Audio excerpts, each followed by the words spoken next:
Welcome to Old School Sports and our OOTP 22 playthrough of the New York Yankees. We are at the start of the 2033 to 2034 offseason. The Yankees are coming off a 106 win season, got back on top of the American League East, but we lost in the ALCS to the Los Angeles Angels, who went on to win the World Series. So we did not achieve all of our goals this year. We did get a 3-year extension from ownership. We had been on either expiring or 1-year contracts for each of the last 4 seasons, so a little more stability for us. Their big goal for us for the upcoming season is to cut payroll to $190 million. We will not be doing that. We still have a really huge budget as the Yankees, $322 million budget. Wants us to have $190 million player payroll. We're not going to do that. We're going to continue spending and be over budget. We have maxed out our scouting development and our scouting budget and our development budget to hopefully ensure that we find as many prospects as possible and develop those prospects as well as possible. Heading into the start of the offseason, a few key decisions. Longtime shortstop Bo Bichette declined his $30 million player option and is headed to free agency. Looking at our roster, we're pretty happy with how things look right now. Bichette and Brian Reynolds, who has been playing center field and left field for us over the last couple of years, are the big free agents. We're not going to re-sign Reynolds. We have Gabe Cologne, great young prospect who wasn't getting enough playing time. So we are going to let Reynolds go, and hopefully that will let Cologne be able to play regularly either in the outfield or at the designated hitter spot for us. Bichette is a different situation. I think we need to bring him back. He's getting older now. We don't want to sign him to a real long-term contract, but he is still an excellent defensive shortstop with a plus bat, and would like to have him back for a few years to kind of stabilize the infield for us. I think that our youngster Jose Montoya could take over at shortstop for the long term. He is not as good defensively as Bichette, though, and given that we are in win now mode, I think our preference would be to see if we can spend the bulk of the money that we have available to us right now on bringing Bichette back for next year. Also had 2 decisions to make on option year decisions. Nick Gonzalez, utility infielder for us, we brought him back at $2 million a year. And then we had a $6 million option on Tristan Casas. And what we actually decided to do was trade him away. Looking at the team, particularly if we bring back Bichette, don't think we need to be spending $6 million on kind of a backup first and third baseman, which Casas would most likely be for us. So we tried to be somewhat smart in what we did, and we ended up trading him away for Ricardo Perez, who is a catcher who still has 1 option year left. So not a great catcher, just acceptable defensively, hits a little bit, but the depth in our organization has gotten weaker over the last couple of years, particularly at catcher, and felt like behind Romo and Siegler, he would be kind of the third best catcher in our system. So he would be at AAA this year, and we'd be able to bring him up if there were any injuries. What we didn't notice when trading for him was that he's making $6.8 million a year, and we did not want to be spending $6.8 million on a AAA catcher. So unfortunately, we did get Casas' salary off of our books, and we had to bring on Perez to do that, but then we quickly traded Perez away earlier today, and unfortunately we had to give a few prospects to the Tigers to get them to take on his contract. We did get Julio Naranjo in return, who will be a minor league minor league pitcher for us, just to fill in arm for us. Does have 3 option years left, so if we have a bunch of injuries, he could conceivably come up and help us. But that was a costly mistake by us. We were just looking for a AAA catcher, and we ended up picking up a AAA catcher who was making a ton of money, so we had to suck it up and get rid of some prospects to get him off the books. But that does ultimately getting rid of Casas, and then the derivative getting rid of Perez did free up some money for us. As I mentioned, I think the big thought right now is to spend most of it on trying to bring back Bo Bichette. That's really the one hole that we have. And it looks like he is by far going to be the best shortstop out there. He was looking for a 4-year contract. We've had a couple of discussions with him earlier today that weren't all that fruitful, but potentially I think we can get him on a 3-year contract, but it's going to be fairly expensive for us. And with Bichette, we've gotten to the point going back and forth with him where we're just going to give him exactly what he's looking for, which is a lot of money. It's a little bit front-loaded with close to $40 million this coming season. We do have the money to afford that. And then almost $35 million each of the next 2 years with a player option, which we'd prefer not to give. But he is playing hardball with us, and we don't want to allow him to get out to free agency. Think that it's critical that we bring him back. So $109 million over 3 years is certainly a heck of a lot of money to be paying to someone who's going to be 36, 37, and 38 for those 3 years. This one could come back to bite us a little bit, but at least it's not a 6 or 7 year contract. And there's no guarantee he's even going to sign it, but I think he probably will. Ooh, and a little bit of a twist here. Our excellent scout, Kurt Schmidt. He only favors tools instead of highly favors tools, but he's outstanding at major leaguers, international, and amateur scouting, excellent with minor league scouting. Has gotten an offer to become general manager of the Phillies. So we're going to have to see what else is available out there right now in terms of scouts. If there's somebody close to as good as Schmidt, I think we'll potentially let him go. Seems like he'll stick around if we extend his contract or give him a promotion. I don't think there's any need for us to move him to assistant GM. I always kind of leave that spot open. But interesting decision for us to make here. And there are a few interesting scouts potentially available, notably Aderlis Reyes. Excellent at the majors, outstanding in the minors, excellent at international, and legendary with amateurs, highly favors tools. Preference would be to be someone who's as good as possible with international. So we could also look at Alfonso Soriano, former Yankee. He's only decent with the minors and good with amateurs, but outstanding in the majors, legendary and international, and still favors tools somewhat. Another option could be Jimmy Haynes. Doesn't highly favor tools, but he favors tools, and he's outstanding or excellent with everything. So I think there are options here if we decide to let our good friend Schmidt move along. But Schmidt is probably better than any of those guys. Again, the only knock some people would have against him is that he's not highly favor tools. He's only favor tools, but he's really, Jimmy Haynes is very similar, and we could potentially bring him on board, probably for a little less money if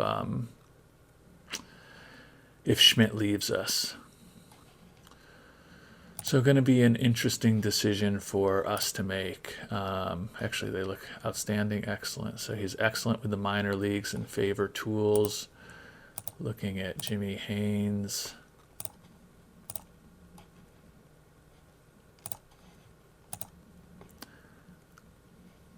He's excellent with the minors, outstanding everywhere else, and he favors tools. So Jimmy Haynes is exactly the same as him.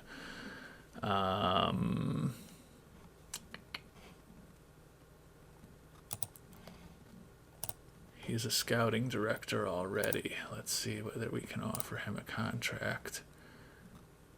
He'd be looking for $960,000 a year, so you could probably sign him to a little less than that if we needed to. And we are currently paying Schmidt $1.2 million a year.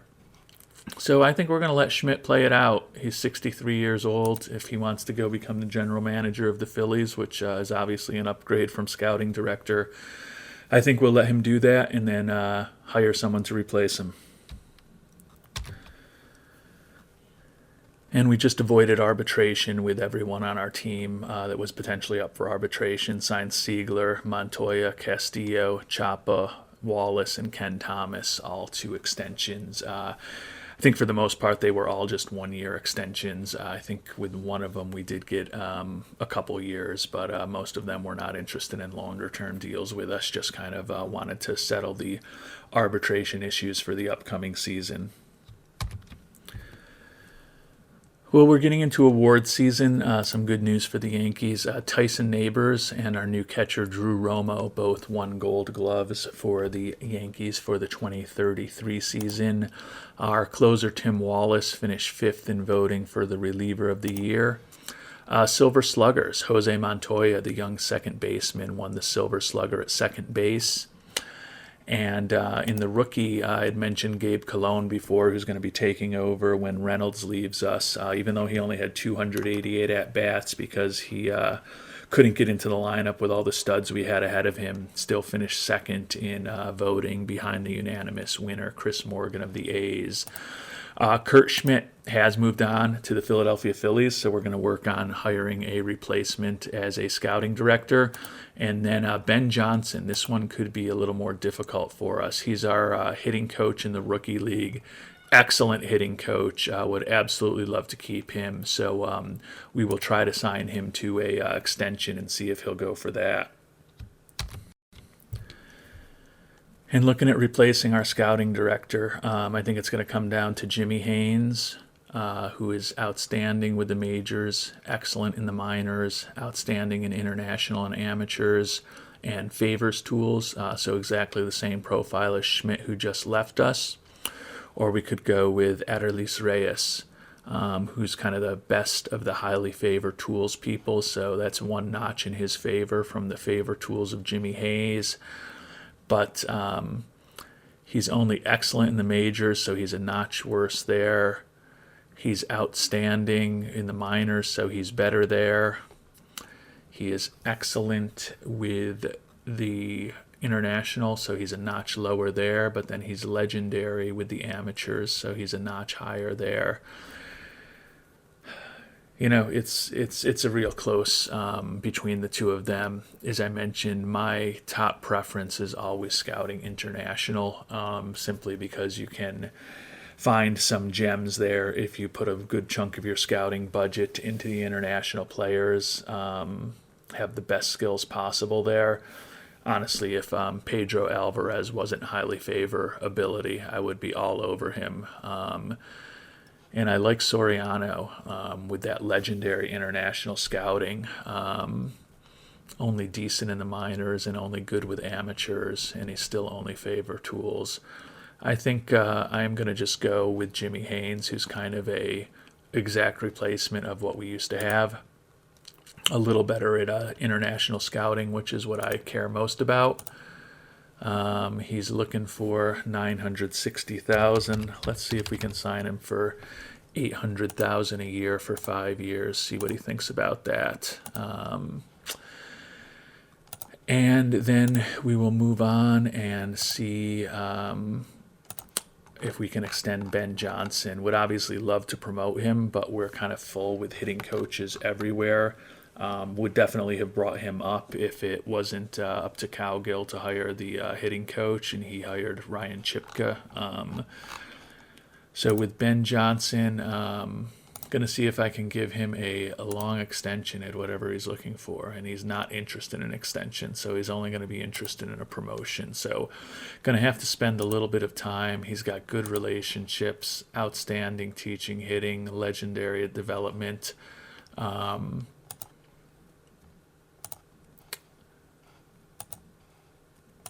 Looks like we may be losing old Ben. I guess my only option would be to move him up to Scranton and see what he thinks about that. But Casey Dykes is solid Also has good relationships, kind of good with everything. So I don't just want to throw Casey Dykes away. Kilvio Veras, also a very good coach. I try to have really good coaches. Jake Hurst, also pretty good. Kevin Martier at low A is, probably the weakest profile. I just don't know if opening up a job in low A and offering that to Ben Johnson is going to be enough to keep him from taking a position as the hitting coach for the Orioles. I would tend to think it's probably not. I think Ben's going to be leaving us, unfortunately, which is another hole that we will have to fill this offseason. Yeah, and as expected, Ben Johnson has moved on, so we're going to be looking for another minor league pitching coach. Couple more awards. Best Manager, Los Angeles, Jess Todd, but Bobby Chappa, who we made the big trade for last offseason, gave away one of the top prospects in our system. Unanimous Cy Young Award winner for the Yankees, and Tyson Neighbors actually finished third in the voting. So the Yankees pitching staff is very strong. And as we think about replacing Ben Johnson as hitting coach, Brian Esposito looking like our best option. He's outstanding at teaching hitting, good with development, decent with mechanics.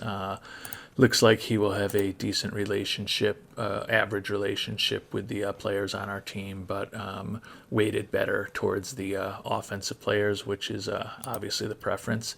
Hitting coach who hates all the hitters and only wants to hang around with the pitchers is not optimal. So a little bit of a downgrade for us there at rookie level, but we'll see if we can bring Mr. Esposito on board for 4 years at about $65,000 a year to be our hitting coach down there. And then we're obviously still waiting to hear from Jimmy Haynes as to whether he will join us. It sounds like he will be. He likes our offer, so we'll probably be waiting a couple more days there. Obviously would be optimal to get him on board as soon as possible, since we'll be heading to free agency soon. Although the potential acquisition of bringing back Bo Bichette will, spend most of our potential free agent dollars. So, we're in if you're not going to have a scouting director when free agency starts, the situation to be in is probably where we are, where our roster is probably 90+% settled, and we've already made the biggest offer that we're going to be making to anyone this offseason. And good news, Bo Bichette has signed that extension. The fans are excited. Brian Esposito likes our offer. Jimmy Haynes has joined us as scouting director. As far as American League MVP, a little lower in the voting than usual. Bichette was 5th in the voting, and Montoya looks like he was around 10th or 11th in the voting. And then Cy Young Award, Bobby Chappa also got a few votes for American League MVP, but Orozco and Lozano of the Angels, who have kind of dominated that award, actually along with Wander Franco, who was 3rd over the past decade. Those three, I think, have won the majority of the AL MVP awards. I believe we have one with Shu back in the day, but looking at those guys, yeah, Franco has 5 MVP awards since 2024. Danny Lozano.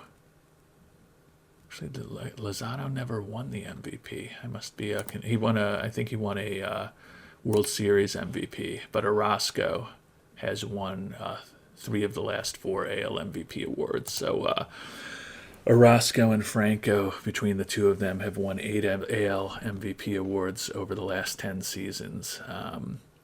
So they have been strong.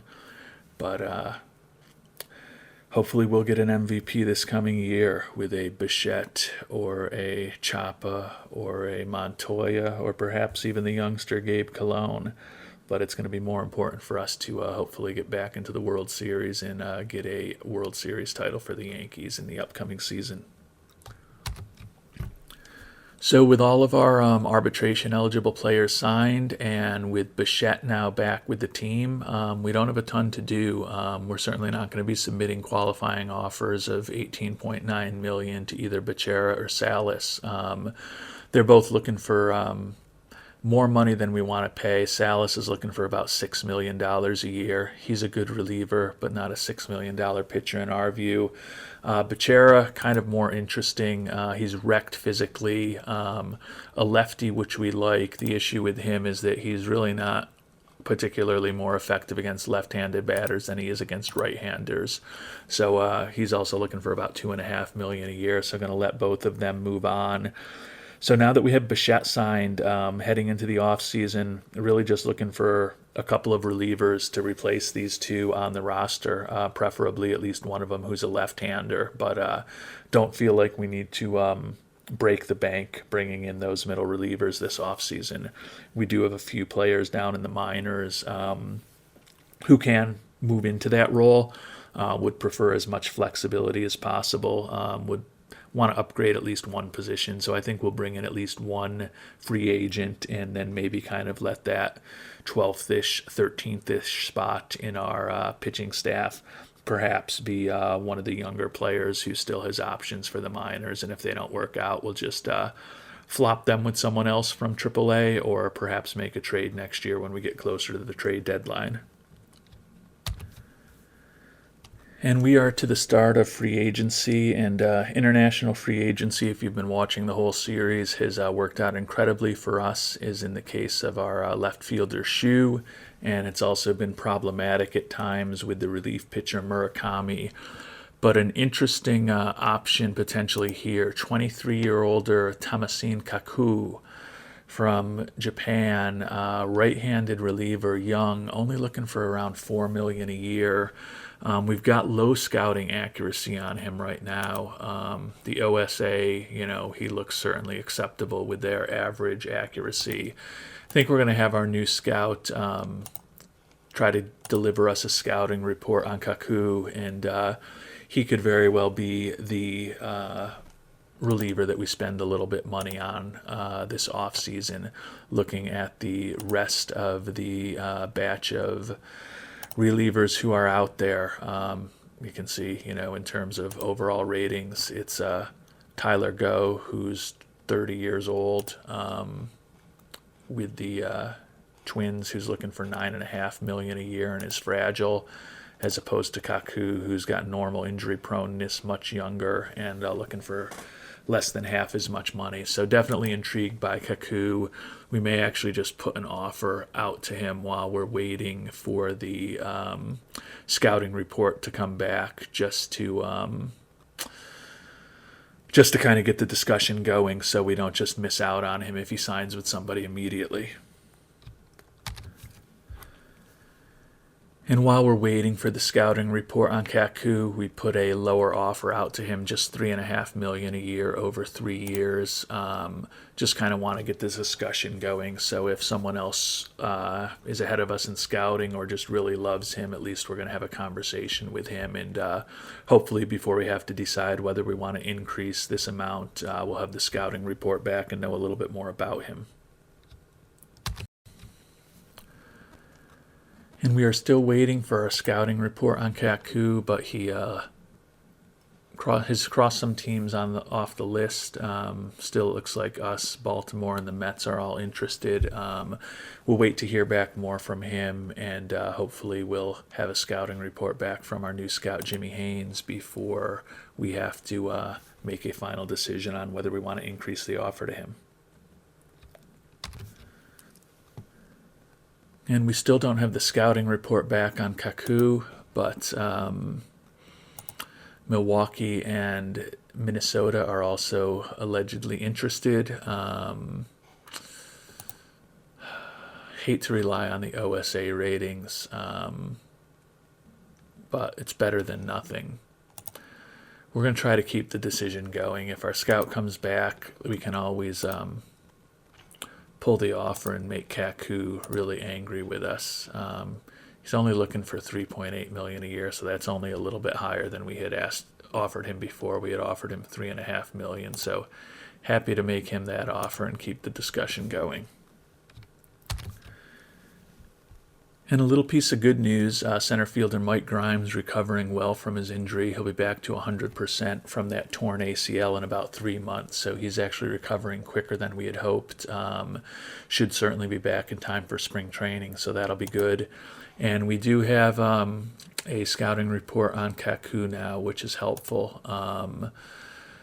Only average scouting accuracy, but still think he has plus stuff, plus movement, and acceptable control with a really good fastball and a plus slider.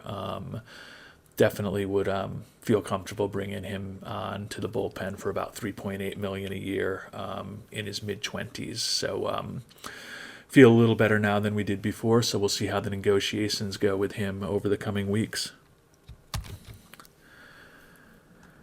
And right now, Kaku claims that he's leaning towards our offer, so we'll see where the negotiations go over the next few days, but hopefully we can get a deal with him wrapped up shortly. Winter meetings are ending in a couple days. It would be good to have everything wrapped up with Kaku by then, and then it's really just a matter of potentially finding a left-handed arm for the bullpen, and I think most of our work for this offseason is done, other than just kind of finding some interesting young players to sign to minor league contracts and kind of supplement our minor league system a little bit with some, strong leaders, strong work ethic, good captain type players, good personalities to have to kind of build out the minor league system. And Kaku has signed, so the Japanese reliever, 24 years old next season, will be joining the Yankees bullpen. Happy to have him on board. He's got the stamina where he's listed as a potential starter, but with just the 2 pitches, I don't think that would work out well. But hopefully he can be a helpful player to our bullpen over the next 3 years. Happy to have him on board. And there's not a lot of great options among left-handed relievers. 39-year-old Thomas Burrows may be who we end up going with, only looking for about $1.5 million a year. He's only pitched for 1 year, 69 days in the majors. You can see he made his, looks like he may have made his major league debut in 2032. Let's see. No, he was back with the Diamondbacks in 2022. Was up with Cleveland again in 2030, and then the Angels in 2032. So a very long and interesting career for Mr. Burrows. At the major league level, he has not been good. A 68 ERA plus, 148 FIP minus. From our perspective, he's got good stuff against lefties, incredible movement against lefties, and acceptable control. He certainly hasn't performed at the major league level, but if we pay him, $1.2, $1.3 million a year, and the guy's a complete disaster, we just cut him and move on. Pretty low risk option. The other kind of interesting options among the relievers. Steve Matthews, 25 years old. The issue with Steve Matthews is that he's really no more effective against left-handed batters than he is against right-handed batters, at least according to our scout. So it doesn't really, serve much of a purpose of having a left-handed arm if they're no better against lefties than they are against righties. And it's not like he is just lights out stuff who's dominant against everybody. He finally got up to the majors with KC last year and hit a 60 ERA plus, 128 FIP minus, negative WAR. So neither of them is all that impressive. There's also Joe Rock and Robbie Snelling out there, but they are both starters looking for $10, $12, $15 million a year.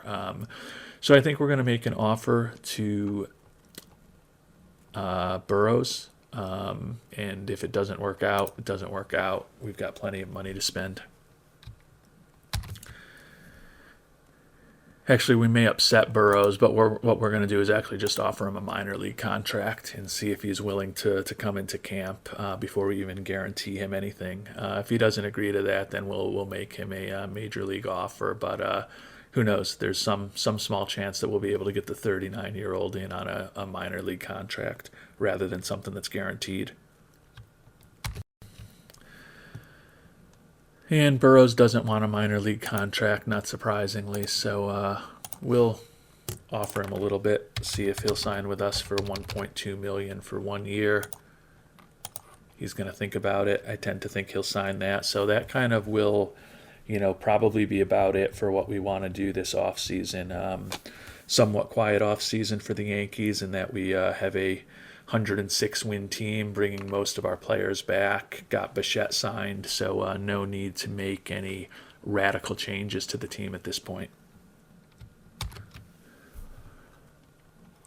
And we're always on the view for bargains, so figured it's January 23rd, just see if there's anybody interesting kind of still lurking around out there. And first baseman Nolan Stevens looks potentially interesting. He is a guy who's hit over 20 homers each of the last 3 years for the Angels.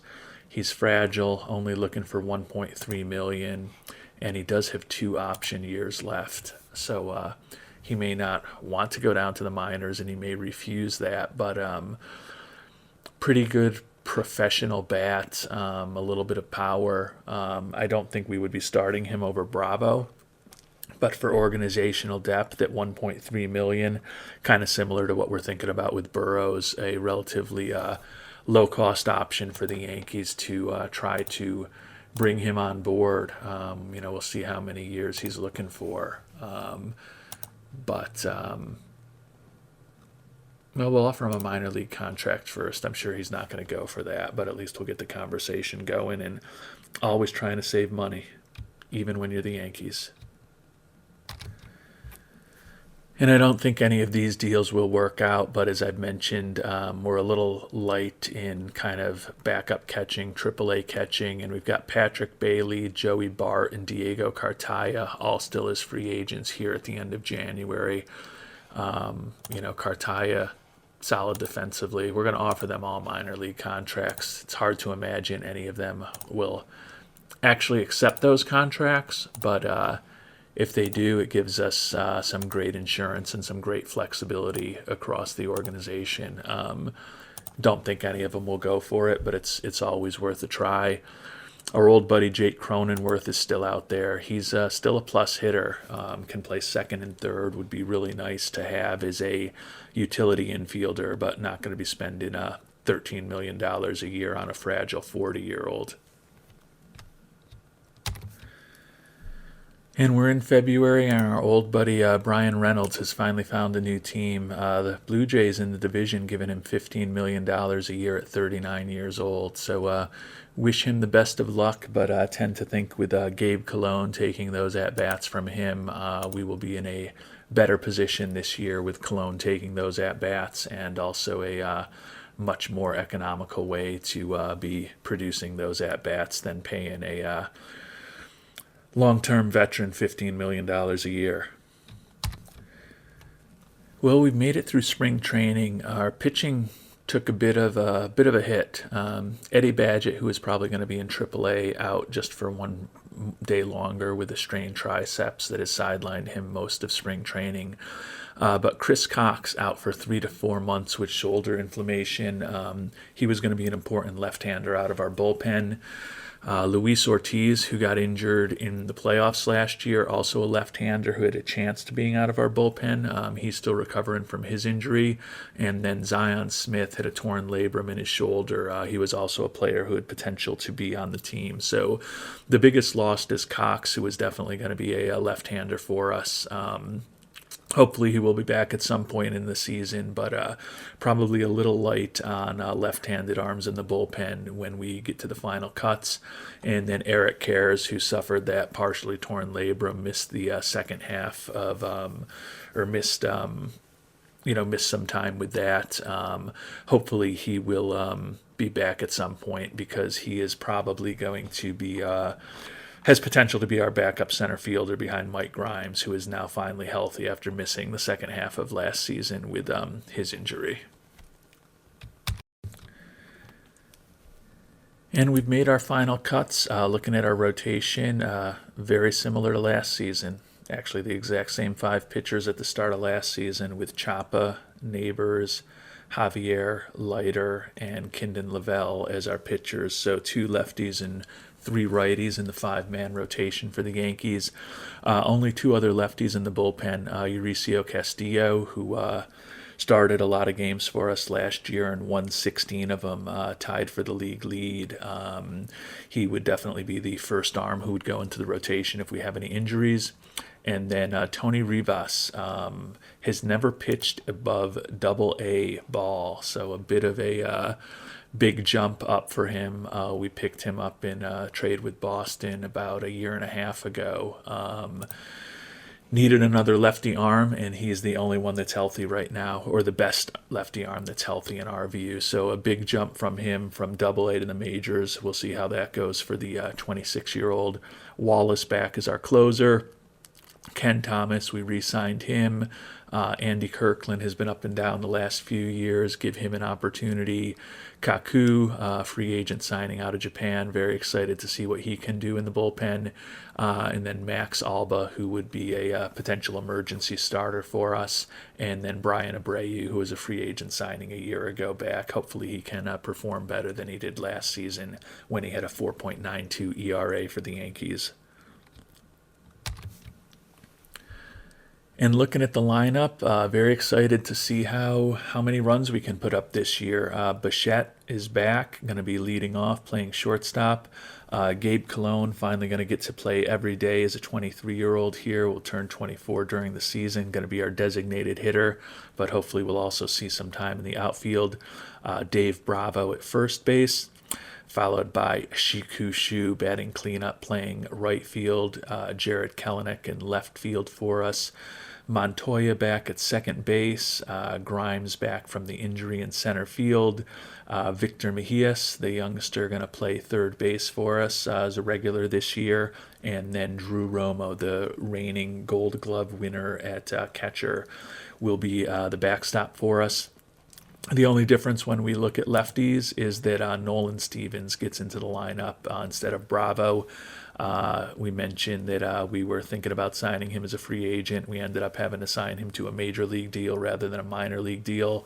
But he will be getting a little bit of time against left-handed pitchers for us, even though he bats left-handed. So interesting decision by our manager, but he's got the right to make those decisions.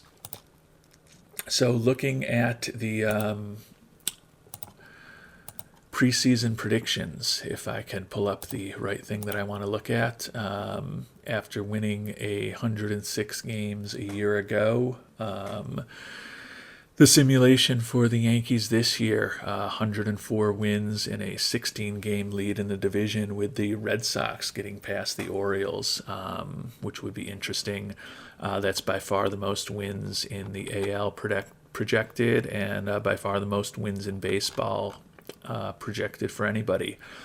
So we are once again one of the favorites to win it all, have the third highest payroll in baseball as we get ready for the 2034 season. Management wants us to cut the payroll. We're about $48 million above where they want us to be. So ownership will not be pleased, but we are motivated by a 3-year contract at this point. So we are going to do what we want and try to do what we think makes sense to hopefully get the Yankees back on top of the baseball world in this October. Thanks so much for watching. Would love your comments down below on your thoughts on what we've done.